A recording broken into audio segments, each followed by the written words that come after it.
Bonjour à tous les Ivoiriens et à toutes les Ivoiriennes, ainsi qu'Africains et Africaines. Pour ceux qui ne me connaissent pas, je suis toujours l'incontournable Dieu contre tout terrain. L'homme dont on parle, l'homme qui n'a pas froid aux yeux, l'homme qui ne mange pas ses mots. Je viens devant cette caméra pour donner des conseils au président, son Excellence, Monsieur Pascal Affi-N'Guessan, dans le but de la paix. Vous comprenez? Voilà. Mon président, vous savez, depuis un certain moment, nous remarquons sur le territoire national, les gens disent que c'est vous qui êtes à la base de ce qui arrive à l'opposition. Mais moi, je ne crois pas. Et je sais que vous êtes sur la bonne ligne politique et que vous manœuvrez pour le bien-être du peuple ivoirien. Mais beaucoup d'entre nous n'ont pas encore compris votre combat et le sens de votre combat. C'est pour cela que je viens devant cette caméra pour apporter une petite idée dans le but d'aller à la réconciliation.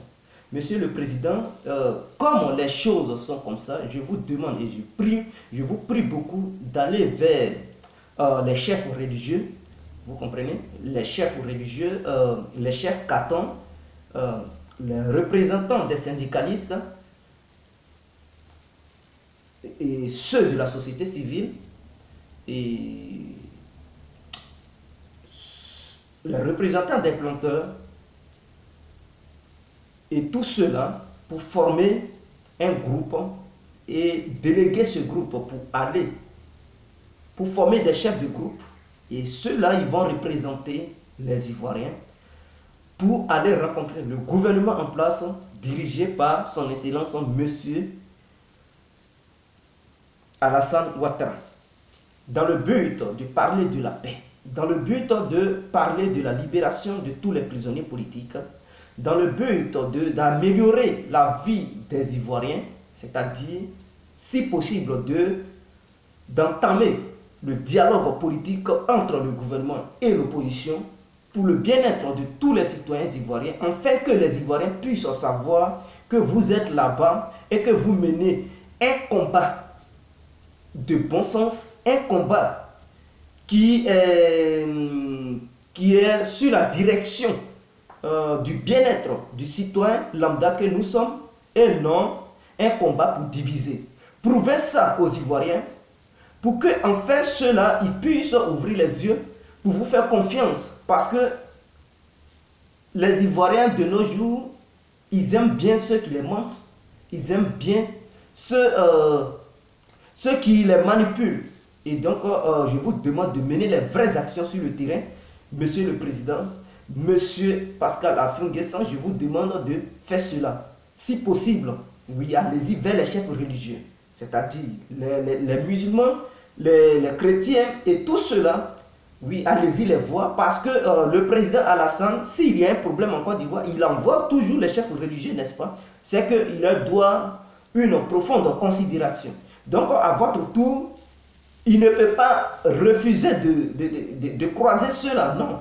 Puisque lui-même, quand il a des problèmes, on a vu lors de la mutinerie, il avait délégué, le président Alassane avait délégué les religieux pour aller régler la situation à Bouaké. Mais malheureusement, ceux-là, ils n'ont pas écouté les chefs religieux. Mais s'il n'a pas écouté les chefs religieux, les mutins ne sont pas Alassane Ouattara. Donc je pense que Alassane Ouattara est quelqu'un qui est intelligent, il est intellectuel. Donc si vous envoyez les chefs religieux envers lui, si vous envoyez les membres de la société civile envers lui, les syndicalistes, les membres, c'est-à-dire ceux qui représentent les syndicats envers lui, et ceux qui représentent, c'est-à-dire les chefs coutumiers envers le président Alassane, le même jour, ils n'ont qu'à faire une coalition, le même jour pour aller à la présidence pour croiser le chef de l'État ivoirien pour lui expliquer la situation. Et même le groupe parlementaire des députés, ils peuvent aussi s'ajouter sur cela pour porter la voix des députés de la Côte d'Ivoire, se rejoindre à tout cela pour aller voir le président de la République pour parler de la paix. Oui, pour parler de la libération des prisonniers politiques. Pourquoi est-ce que c'est très important dans un pays? Quand on veut aller à la paix, il faut souvent faire des sacrifices. Et les sacrifices, c'est de laisser cette justice pour... Ça fait mal, mais il faut abandonner cette justice pour aller à la paix. C'est très important Parce que qui veut une chose doit toujours faire des sacrifices. Et notre sacrifice aujourd'hui en Côte d'Ivoire, le sacrifice ivoirien pour que la Côte d'Ivoire retrouve la paix, pour que la Côte d'Ivoire retrouve sa vraie ligne politique, pour que les fils de la Côte d'Ivoire vivent en paix, pour que les fils de la Côte d'Ivoire puissent avoir un bon boulot, c'est de laisser cette justice. Oui, laissons la justice.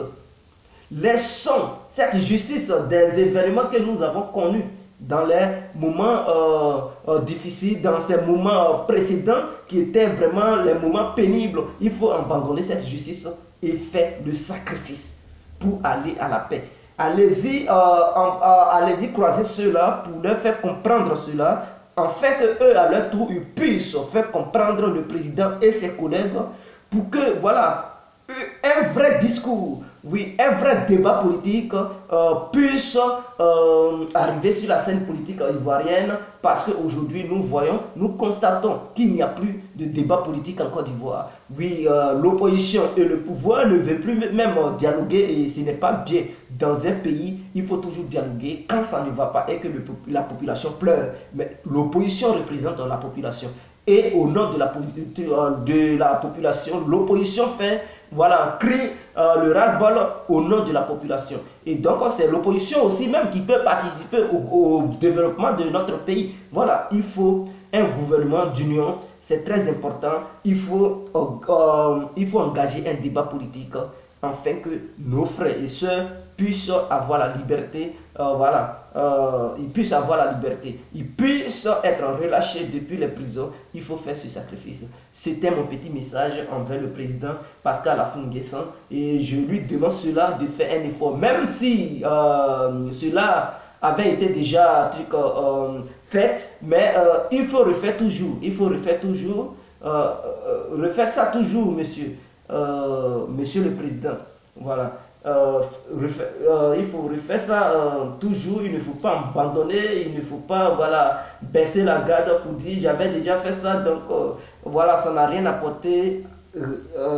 Faites toujours, continuez toujours sur cette ligne politique, et un jour ça va payer. Les Ivoiriens vont comprendre que vous êtes là réellement pour eux, et non, vous n'êtes pas là pour blaguer avec eux. Quand vous allez voir les différents religieux, quand vous allez commencer à faire les vraies démarches sur le territoire national, les Ivoiriens vont constater que réellement vous êtes là pour la Côte d'Ivoire, vous êtes là pour la patrie, vous êtes là pour les citoyens ivoiriens, et non, vous n'êtes pas là pour votre propre ventre. Par contre, ceux qui sont là, qui pour leur propre ventre, qui mentent aux Ivoiriens à longueur de journée, ils vont distinguer le bien et le mal. Voilà, ils vont dissocier le bien et le mal entre Affi N'Guessan et Aboudraman Sangaré. Ils sauront qui est le véritable leader du FPI, qui est le véritable combattant pour la liberté du peuple et le bien-être du peuple. C'était l'incontournable, bien compris. Je vous aime, je m'apprête à sortir. On ensemble, ciao.